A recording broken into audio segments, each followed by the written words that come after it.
कृपालु भज मन हरण भव भय दारुणम्। श्री रामचंद्र कृपालु भज मन हरण भव भय दारुणम्। नवकंज लोचन कंज मुख कर कंज पद कंजारुणम्। नवकंज लोचन कंज मुख कर कंज पद कंजारुणम्। श्री रामचंद्र कृपालु भज मन हरण भव भय दारुणम्। श्री रामचंद्र कृपालु भज मन हरण भव भय दारुणम्। कंदर्प अगणित अंगित छवि नवनील नीरद सुंदरम्। कंदर्प अगणित अंगित छवि नवनील नीरद सुंदरम्। पटपीत मानव अडित रुचि शुचि नौमि जनक सुतावरम्। पटपी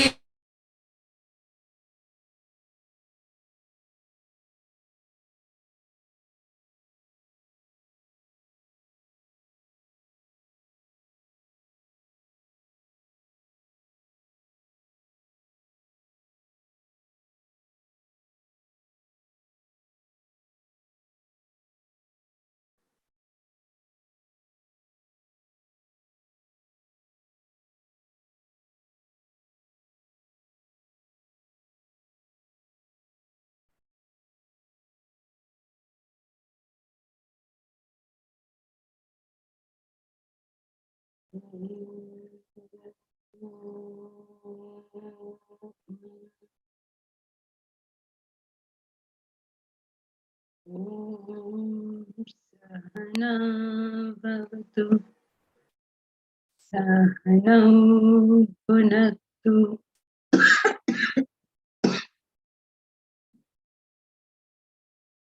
सह वीर्यं करवावहै तेजस्विनावधीतमस्तु मा विद्विषावहै। ॐ शान्ति शान्ति शान्तिः।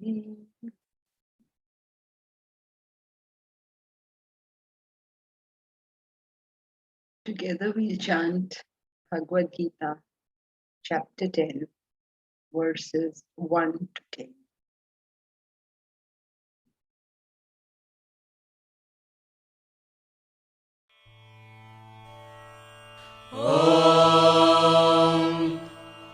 अथ दशमोऽध्यायः। श्रीभगवानुवाच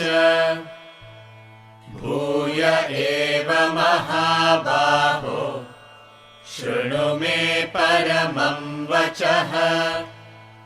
यत्तेऽहं प्रीयमाणाय वक्ष्यामि हितकाम्यया।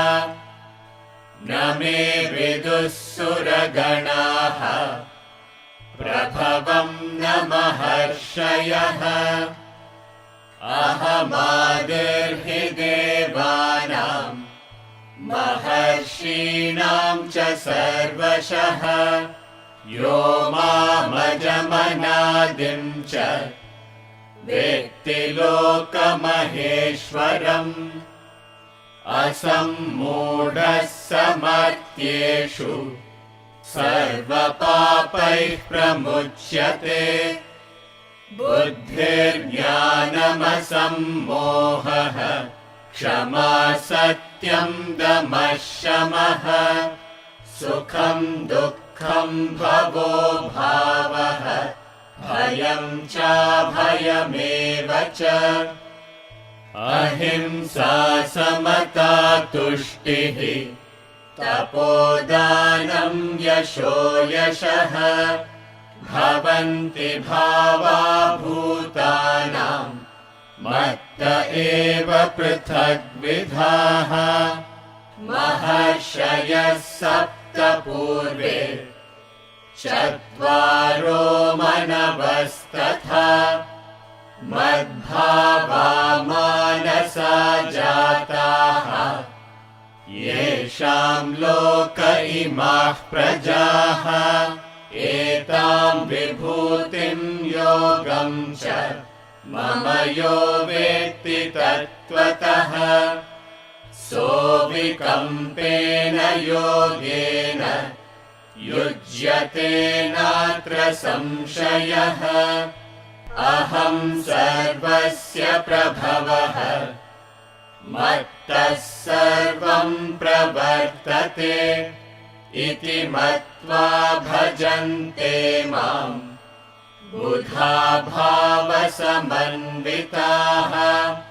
मच्चित्ता मद्गतप्राणाः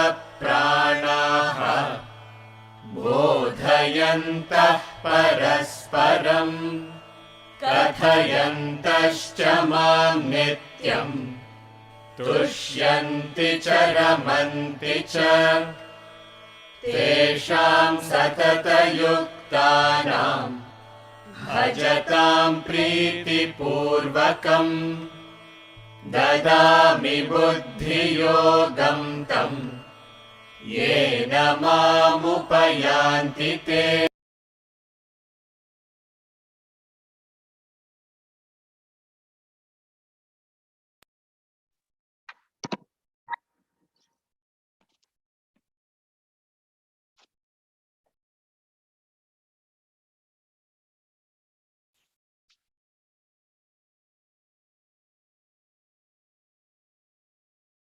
We had been studying about how Brahman is everything real. The reality, the transcendental truth, pervades every facet of our life. There is no part of our life that is not pervaded by divinity, from the best to the worst, and everything in between. Whether it is buddhi, whether it is ahimsa, whether it's infamy, whatever in the world it is, God is.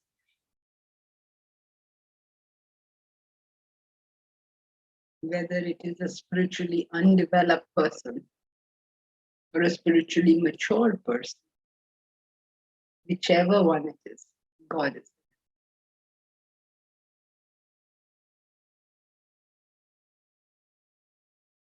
So what he has basically done is listed out places where God is. Now you can't make that list, right? Because God is everywhere. But he makes that list.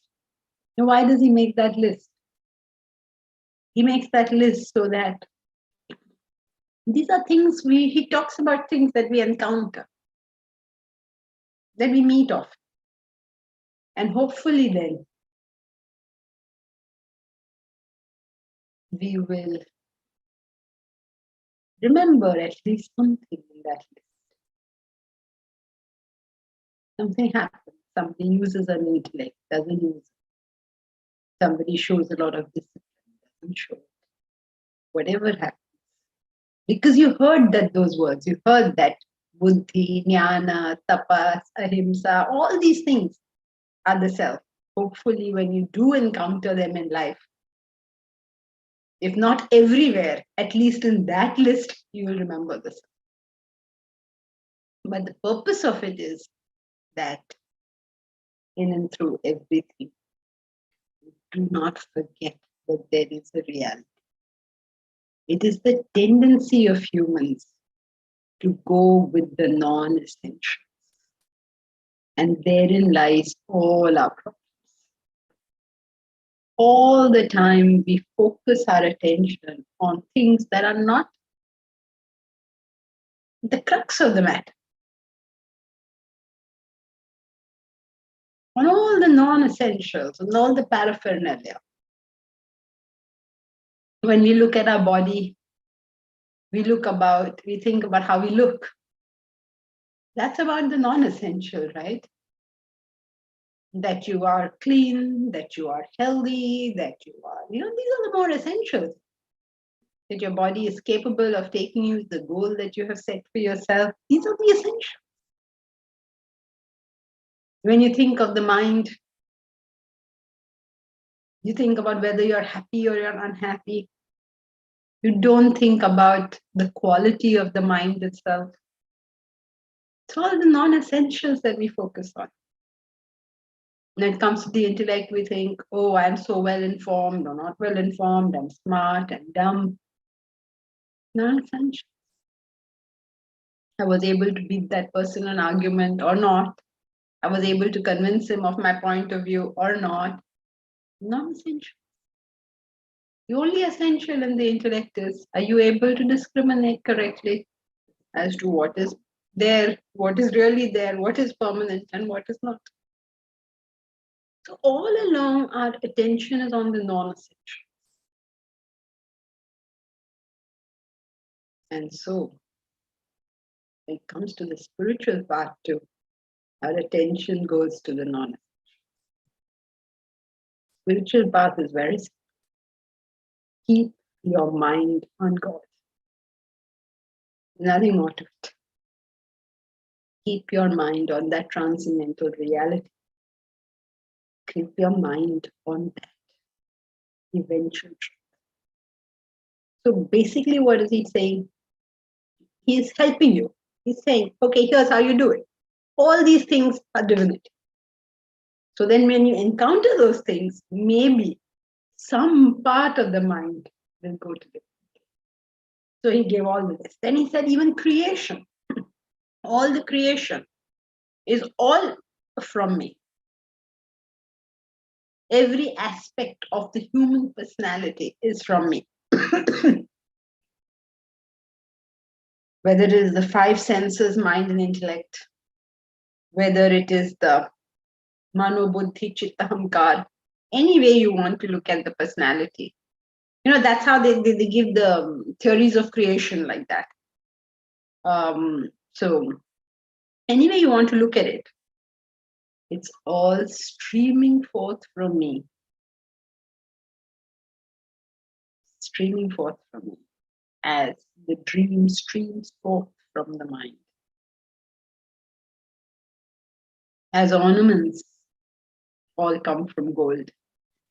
As waves all come from the ocean. Come from me. Everything. Okay, so that's what he said so far. Now he's telling us why he said it, which we have sort of already covered, but now we'll hear it from him. So verse 7.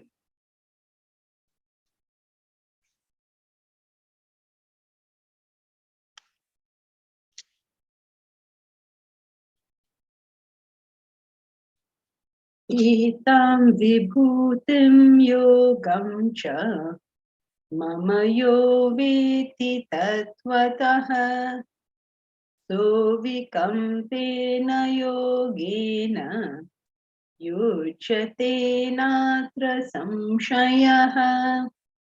Etam vibhutim yogam cha mama yo veti tattvataha so vikampena yogena yuchate natra samshayaha.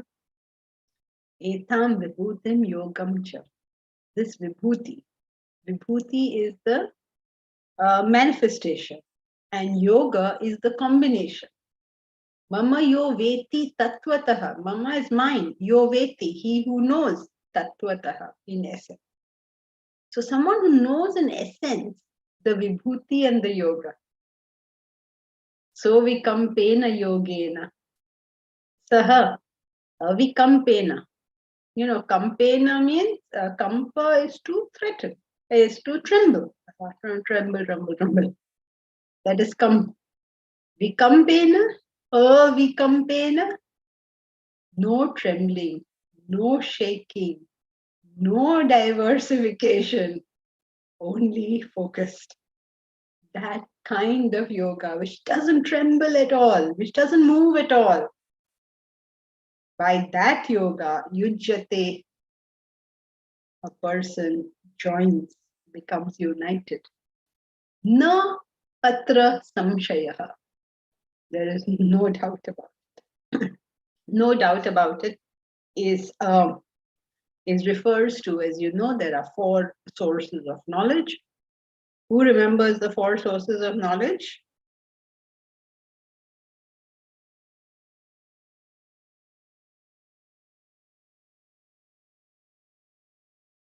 Inference, Start from the beginning.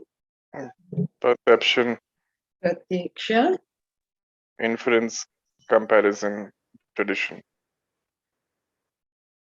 okay, so now both the Sanskrit and the English. Anuman, Pratyaksh, Pratyaksha, which is translated into English as perception. perception, sense perception. Okay, second one, Anumana, inference. very good. Third one, Upmana, comparison. Agami, tradition. very good. So there are 4 sources of knowledge. The first one is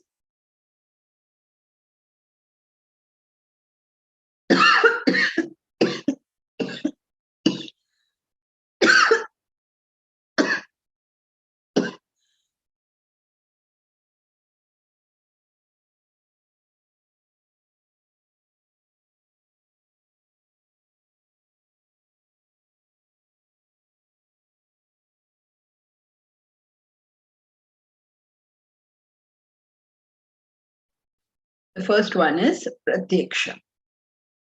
Pratyaksha means sense perception.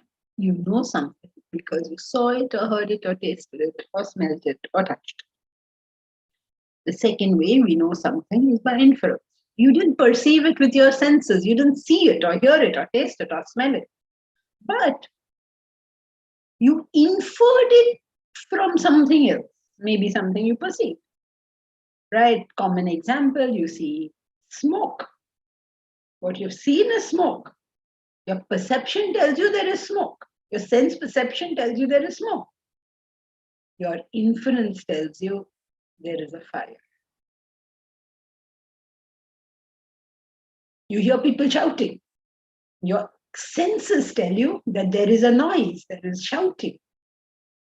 Your inference tells you there's some kind of problem here. Right? So the second way that we know something is through inference. The third way that we know something is through upama. Upama means comparison. Comparison. We learn things by comparing it to things. We know that my beloved's face, my beloved is as beautiful as the moon. So you know how beautiful this beloved is by comparison. Kashmir is a Switzerland of India. You know what it is?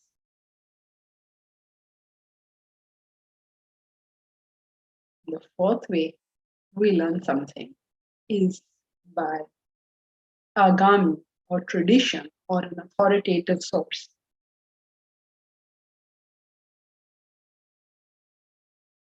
The question, how do you know something, is one branch of philosophy, and it's known as epistemology. I'm telling you all this, you say, oh, why do you have to learn all this theory? Well, philosophy students, some basic stuff we have to know, right? I mean, like, you can't be like, oh, I get all the higher stuff, but I don't know anything in the basics. It can't be like that. You have to know some basic Sanskrit terms, some basic terms of philosophy. Otherwise, you tell somebody, I've studied philosophy, and you say, oh, and he says, "Oh, what is the epistemology of Vedanta?" And you say, "Epistemology? Epistemology? I don't know what is epistemology. What is epistemology?"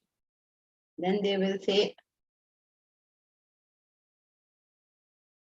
"I don't know whether you studied or not, but your teacher is really bad." So simple things you must know, right? It's simple thing. So how do you know what you know? How do you this attempt to know how is it that I know something comes in a branch of philosophy known as epistemology. In Vedanta, we have 4 different philosophies, give you different methods. Actually, in Vedanta, we have 6, but we are going to do only 4 because the other 2.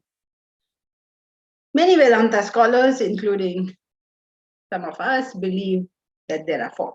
So we're doing 4. Now, the 4th of this is agami. Agami means through tradition, through an authoritative source. Like, how do you know you should take this particular medicine for your fever? The doctor told you. So you don't know it out of your own perception. You don't know it out of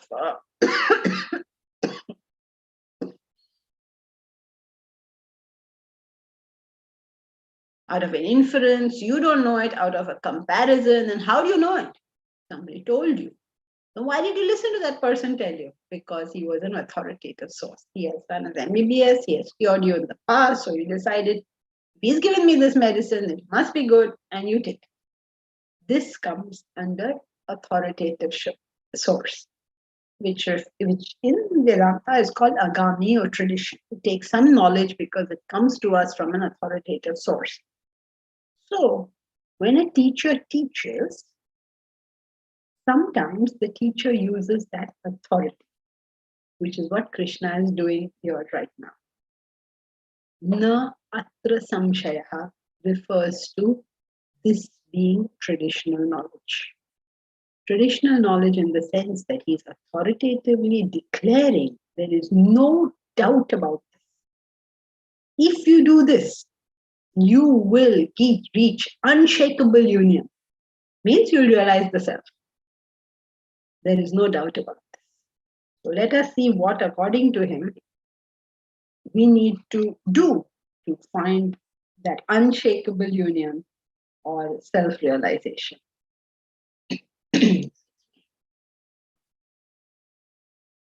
This etam vibhutim yogam cha. Cha is put in Sanskrit after the words. Okay, so that's why it is vibhuti yoga cha. So vibhuti yoga cha. This vibhuti. Vibhuti means this manifestation. What manifestation was he talking about? Because he said this, right? So what is he talking about? Him The being in qualities, everything. the qualities you mentioned before.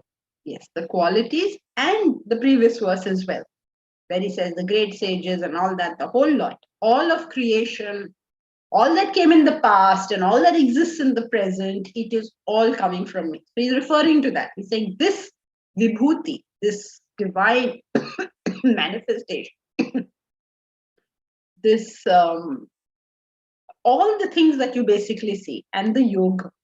Yoga is the union. This is the strange thing about life. Every time we see something, it is a combination. It is a combination of spirit and matter. It is a combination of the reality and the false. It is a combination of the essential and the non-essential.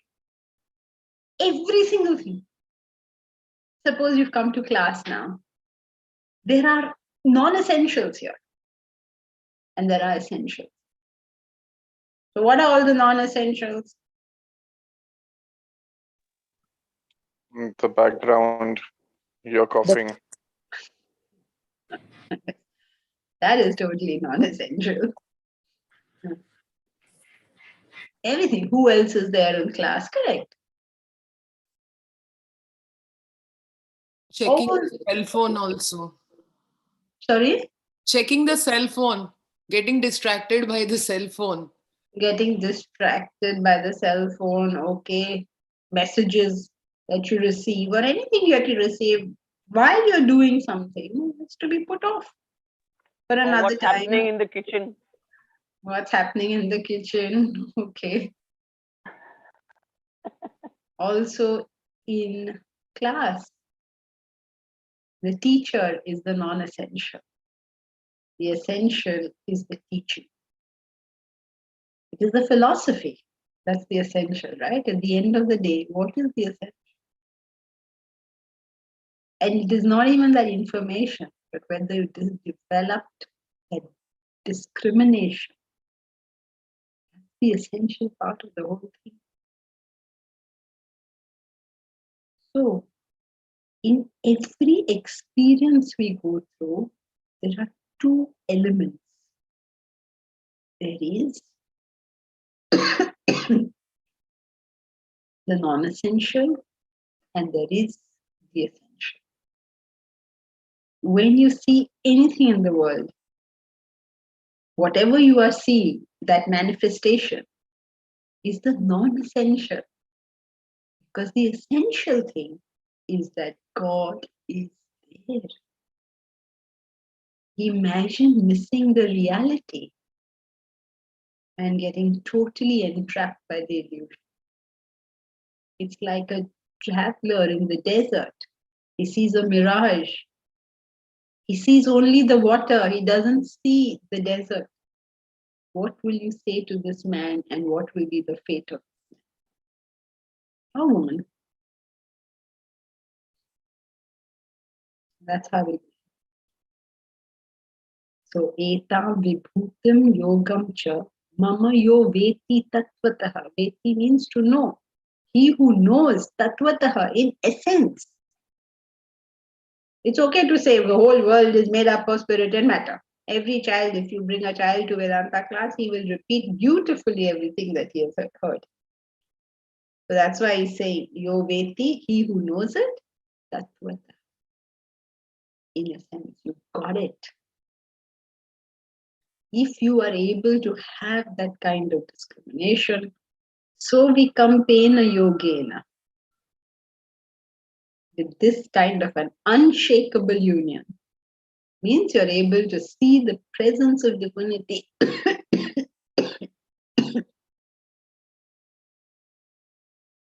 in all things.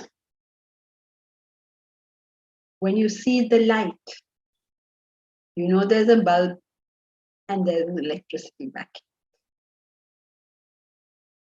When you see the class going on, you know the class is going on, and you know that there is the internet backing it. The internet is silent. You don't know it's there. And yet, had it not being there, nothing would happen. None of us would be able to connect with each other. So behind things, there are things. What do they say?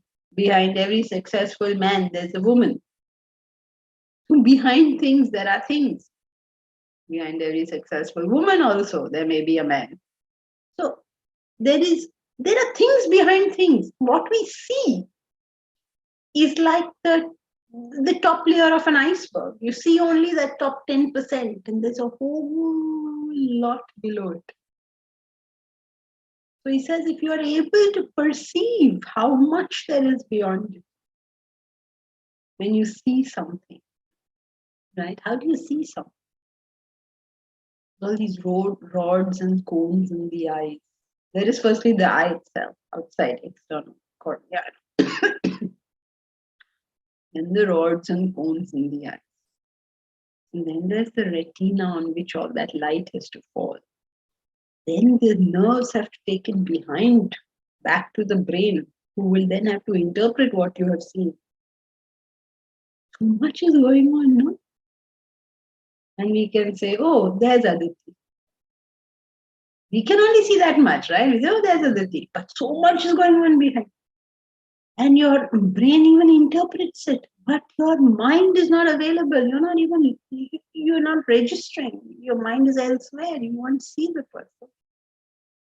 And behind all of this lies the energizing force of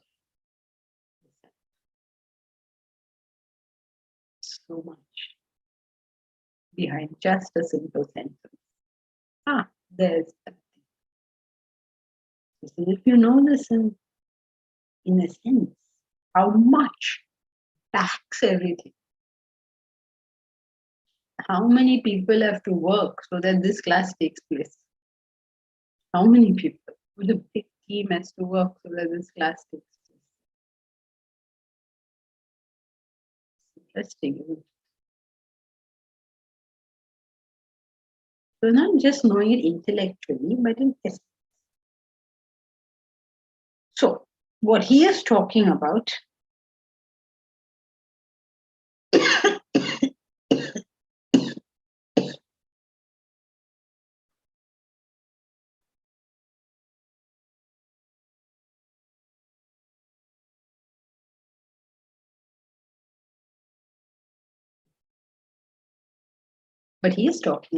is that ultimate truth.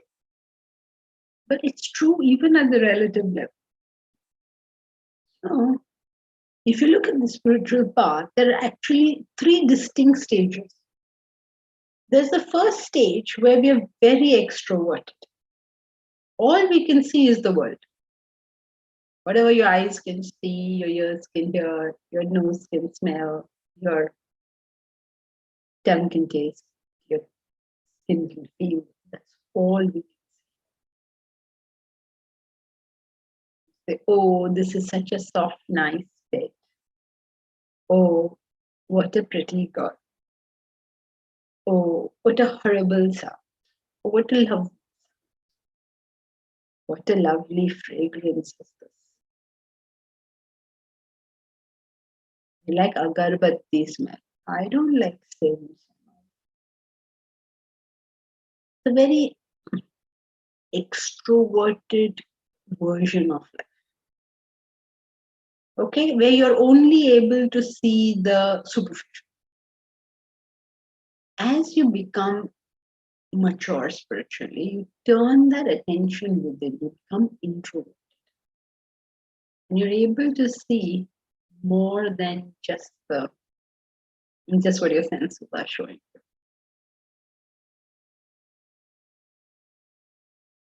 You start thinking about it. Start wondering, is there something more? Is this all there is? And if you continue on that journey, you begin to start discriminating carefully between what is a manifestation and what is a reality. The manifestation may be like the reality, or the manifestation may not be like the reality. A person may be very loving and express love. A person may be very loving and may not express love. A person may have no love in his heart and may express love. You're able to tell the difference.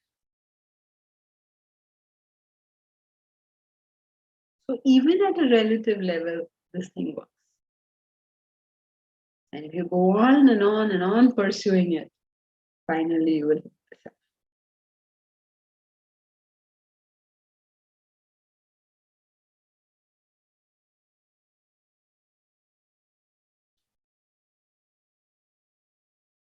So first you see the play of divinity, then you get established in the play of divinity, in the thought of that, and eventually you become that divinity.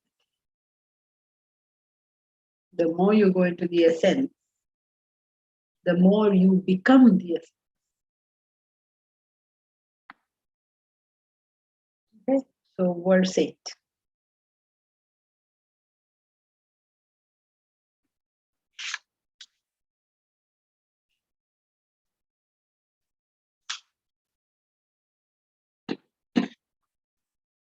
Aham sarvasya prabhavah matta sarvam pravartate iti matva bhajante mam bodha bhava samannvitaha.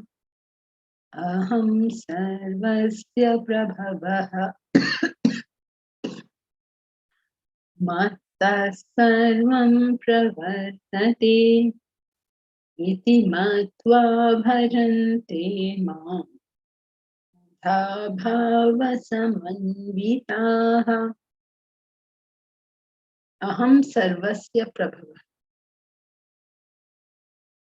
matta sarvam pravartate. I am the beginning. From me everything comes. Sarvasya, of all. Aham, I. I am of all prabhavaha. I am the origin. Is also the pralaya. Opposite of prabhava is pralaya.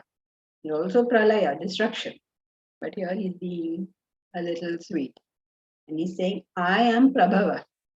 Means I am the origin. Matta sarvam pravartate. From me, everything revolves. Everything moves. It's not like everything came from him and then and now we are all doing our own stuff. It's not like that. It's like a baby is born from a mother and then the baby is an independent unit, right? It's not like that. It is like the wave is born from the ocean. The wave lives in the ocean and the wave will peter out in that same ocean. There is going to be no division. There's going to be no break from this thing. We are all the time pursuing something. When we pursue the divinity, when we pursue the ultimate truth, when we pursue the ultimate happiness, we are all pursuing something from which we have never been segregated. From it have we come, in it do we live, and in it will we end. Iti matva. Having thought so, bhajante mam, they worship me. What is worship? Worship means to pursue. Worship doesn't mean blind faith, mechanical rituals, singing songs of the Lord. It means you are pursuing the Lord.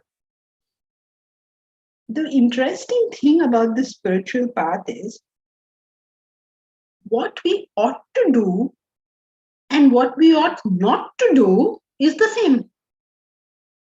That is why it's all confusing. So, suppose somebody says, you should not be indulging in social work or bhajans or studying the scriptures. You should seek the divinity. The statement is true. And suppose somebody says, you should do social work, you should sing bhajans, you should study the scriptures. That is also true. So then people like us get totally confused and say, Arey Baba, you please tell us, are we supposed to do it or are we not supposed to? Now y'all are all seasoned Vedantins, so you know the answer to the question. Are you supposed to do it or are you supposed not to do it? Do according to you what you think is you're supposed to do and not supposed to do. Okay, that you will decide, of course. But what are the scriptures saying? Are they saying do or are they saying don't do? Say one time they will say do it, one time they'll say don't do it. Mera sir nahi khao. That's what Arjuna told Krishna. He said, look, don't confuse me. You state clearly. Withdraw or fight. Don't give me all your gyan, Baba. Just tell me, should I fight or should I withdraw? Just tell me how much. And then Krishna gave him another 15 chapters. Because what to do? So yes, Kalyan Kumar, you're slightly diluted. Do it slightly diluted. You're very close, but it's not 100%. With always the awareness behind you. Always. Do it with awareness of self. Always, I suppose, is hit the nail on the head. Then I know you've got the idea. Goal, immediate goal. If you had only stuck to your first word, you would have Goal. been correct. Do it for the purpose of realization. This is where we grow wrong in the spiritual path. The spiritual path, whether you are on the spiritual path or not, depends not on what you do, but How you do What it. you're doing it for. why are you doing it? So if you do social work as an end in itself to improve the world, say, I will start a university so that the world is a much better place, then is such a person, suppose I start Vedanta University so that we can do so much good in the world. Is this a spiritual statement? No. No. Then what is the spiritual statement? Do it for the self. Your contribution to the world, whatever it may be, is for the purpose of realization of the self. For that purpose. If I sing bhajans, am I a spiritual person? Aditi? No. Okay. What will make me a spiritual person? Do it for Why am I realizing the singing? self. Very good. See? That's why Aditi is our bhajan singer. Because he does it for the purpose of realizing the self. If I go to a Vedanta class, am I being a spiritual person? No. No. Knowledge will. What will make it spiritual? Knowledge I'm leads going the to self. class. Acquiring Purpose. knowledge. Your goal. The purpose is to realize the self. The purpose is to realize the self. Acquiring the knowledge and implementing it would make me a spiritual person.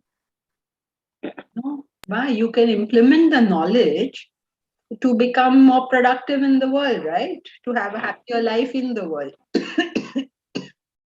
Spiritual means what? You want to get to the spirit. Otherwise, you just want to just be happy in the world. That's not a spiritual person. A spiritual person is a person who feels like I don't know what, who feels desperate, who feels like a fish out of water. It's going, I have to understand, I have to get out of this, what is that ultimate truth? He really wants to know. So therefore, we all identify as spiritual people, those who do spiritual work or those who, give donations to spiritual institutions, or, we identify such people as spiritual, but all of these are the one word, if you're paying attention, one word, all of these are the Non-essentials. Essentials. very good. Be cool, no? If all, how many of us? If all 62 of us give the right answer, this will be cool. Then we can just close the class because everybody got it. Yes. All of you got it. All those who said it at least got it. These are all the non-essentials. That shows you're paying attention. If you're paying attention, it's quite easy. There's nothing very complicated in Vedanta. Just pay attention and you know it all. It's not like some complicated subject. Every subject in the world is more complicated than Vedanta. So how do you know that? Because I can deal with Vedanta, I can't deal with any other subject. So that proves easily that Vedanta is the easiest, even I can do it. So it'd be nothing. You people are dealing with so many things. So you all are very smart. Vedanta will be nothing for you. You just go through it like a hot knife through butter. All you require is pay attention. That's all. And then you're through. It's that simple. So I'm so glad that everybody is paying attention. whether we are interested in the Bhagavad Gita or the Quran or the Bible, whether we are interested in going to a temple or church or mosque, whether we are interested in talking all spiritual things, singing bhajans, being in choir, doing social work in a spiritual organization, everything is a non-essential. The only essential thing is, are you here for self-realization or at least self-development, minimum self-development? That's the only essential. Everything else is a waste of time. Hariom, madam, I have one question. But since the self is within us, why are we using the term self-realization, reaching the self? Because it's something that is within, right? And I think I do not know from my progress, is spiritual awakenment or enlightenment is not an event. There's nothing that's going to happen, right? So how do you, if something is within us, then why do we have to acquire it? Yeah, you're correct. Can you suggest a better term? Because then we'll start using that one. No, I don't have.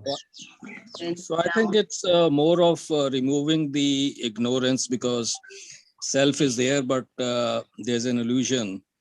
It's not there. So it's removing the ignorance, I think, which will Yeah, but if I wanted to argue with that, I'll say the illusion is not there. So where is the question of removing it? So Conditioning. the self is not the illusion. The Maya is the illusion, Yes. which is, or the ignorance is the illusion. Yes, correct. It's illusion. Illusion means what? It's not there. So where's the question of removing it? So basically, when we are talking about realization, words fail. There is no way you can put it in words. So we use borrowed terms. Every term you use, there's a problem. You say you have to reach it. Then Ganesh will say, what do you mean you have to reach it? You already are there. He's right. Say, okay, you have to realize it. So say, what do you mean you have to realize it? You are already there. So why are you realizing something? What is there to realize? You are it. There is nothing to do there. Is also correct. Remove the illusion. What remove the illusion? The illusion is not there. So what are you going to remove? You must gain knowledge. So gain knowledge of the self. How can you gain knowledge of the self? You already are full knowledge. You already are knowledge. Nothing you can say which will be right. So unless you can find a way which we can say it, which will be correct, we will have to continue to use these highly imprecise terminology. We have no way out. So suppose a mother is talking to her baby. Oh, meri bachchu, oh, meri kachu, oh, meri whatever on the other, right? Now, suppose you go to that mother and say, what you're saying is senseless. I cannot understand. What are you saying? This is, what are you talking? Oh, mera tidlu pidlu, oh, mera ye. What nonsense are you talking? But what she's expressing is something that cannot be expressed in words. So what alternative does she have but to use nonsense and gibberish? Or you look at her and say, oh, she talks gibberish. Expressing something that cannot be expressed in language. So that's why all these lovers also, oh, my baby. So you can't go to that fellow and say, why are you calling her baby? Can't you see she's a grown-up? And if she was a baby, you would not be allowed to have any, get married to her. Don't argue like that. He calls her baby, she calls him baby. So what do you mean baby? Why are you calling each other baby? Oh, my honey pot. What do you mean honey pot? He's not a honey pot. He's a man. What are you calling him honey pot? Will you argue like that, Ganesh? No, you ma'am. understand That's that, a good one. that language has failed. I never expected Janki ji to know all this. Why not, Rajneesh? I live in the same world. So,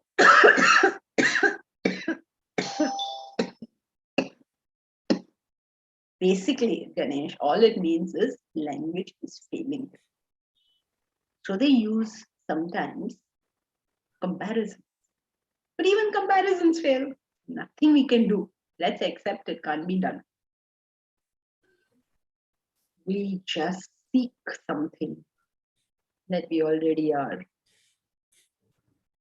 The contradiction in terms, but that's that. Somebody else had raised their hand. Salil, you wanted to ask a question? Yes, not related to this verse, but to one of the previous ones. Oh, okay. Then such questions, Salil, you ask in the beginning of the class. Otherwise, just No, I mean one of the verses which we did today as well. So my question was that if everything comes from the Lord, if he is the master of everything in creation, why couldn't he stop the terrible war which ensued by his divine will? And if the intellect is also born from him, why did he not bless the Duryodhana with the right intellect? because he couldn't. Otherwise, why would he? He was standing right there next to Duryodhana. He couldn't do anything. Again, Duryodhana won't even listen to him. He couldn't do anything about Balram. And Balram loved him and listened to him. But He he is couldn't do supposed to be anything. the source of all knowledge and wisdom. Yes, correct. So that's why it's important to understand what that term means. He is the source. Means what? He is the source, just as the presence of an object is the source of not knowing it to be so. When there is a rope, the fact that the rope exists gives rise to the potential of not seeing the rope as the rope. So when you ask the question, where did the snake come from? The snake came from the rope. The snake is a manifestation of the potential of the rope to be misunderstood. So, did the snake is frightening and is biting me? Is the rope frightening and is the rope frightening you? No. Then where did that snake come from? Came from the rope. Then why isn't the rope stopping the snake from frightening me and biting me? The rope has got nothing to do with the snake you're talking about. From the perspective of the rope, it's a what snake?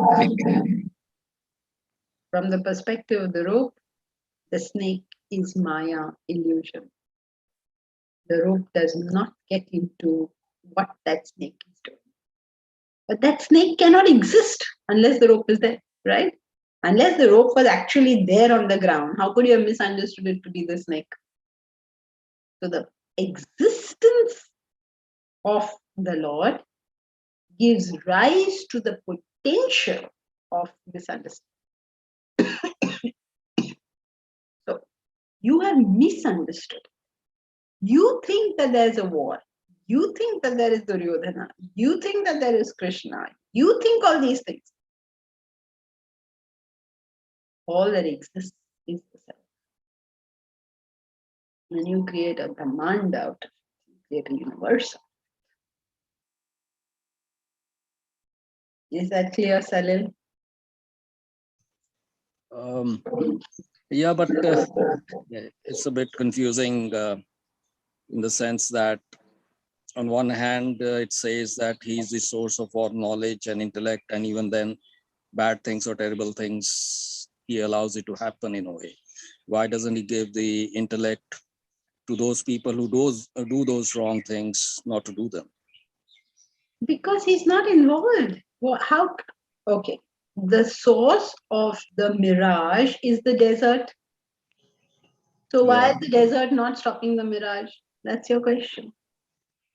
The source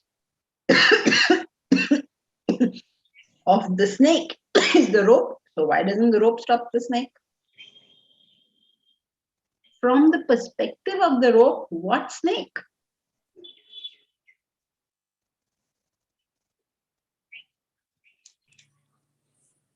Jankiji, can I also say I am the source of the dream?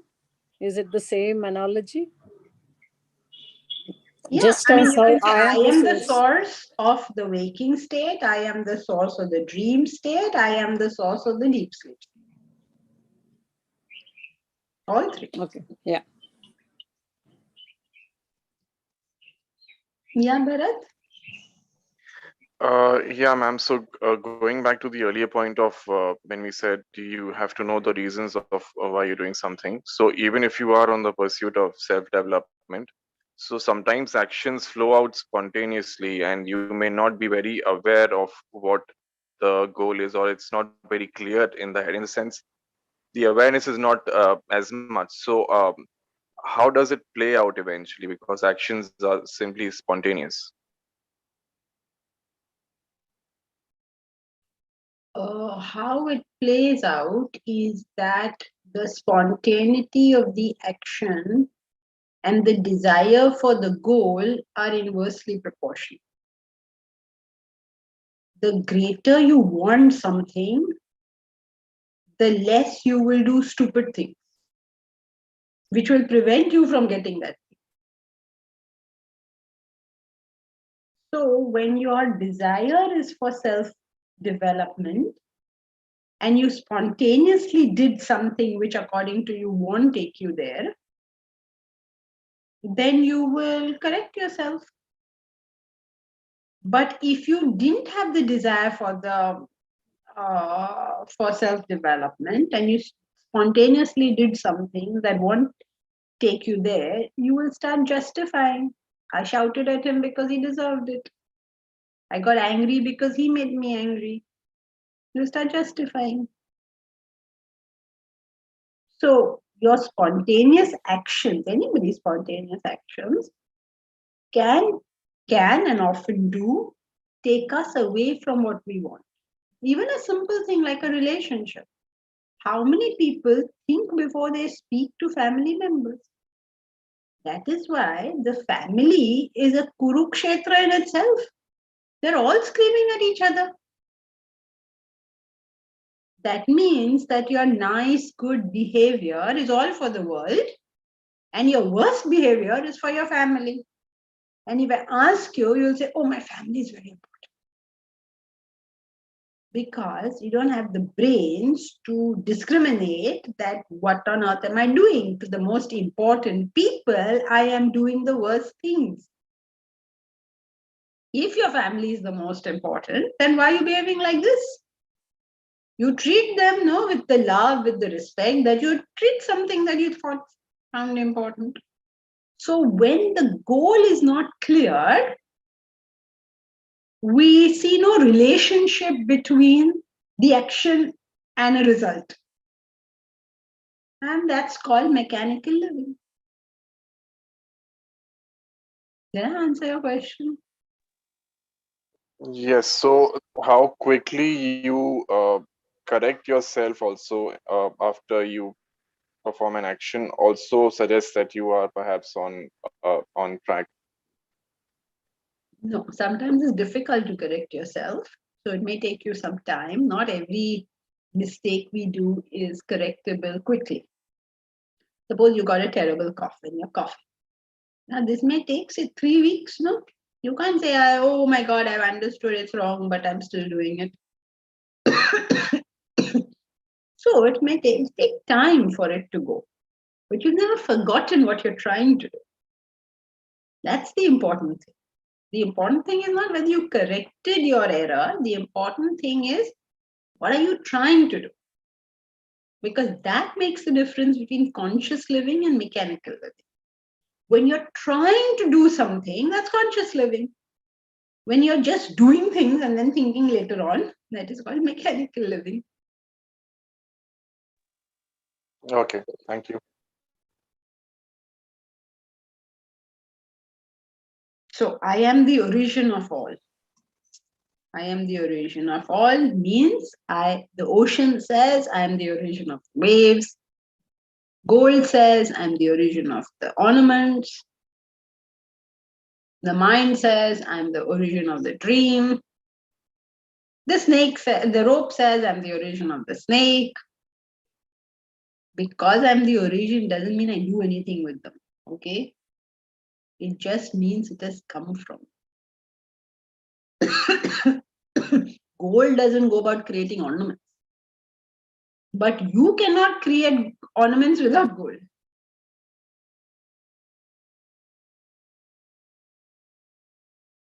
I hope that's clear. So I come, like the sun is the cause. So everything that happens on earth originates because of the sun. The planet Earth is there because of the sun.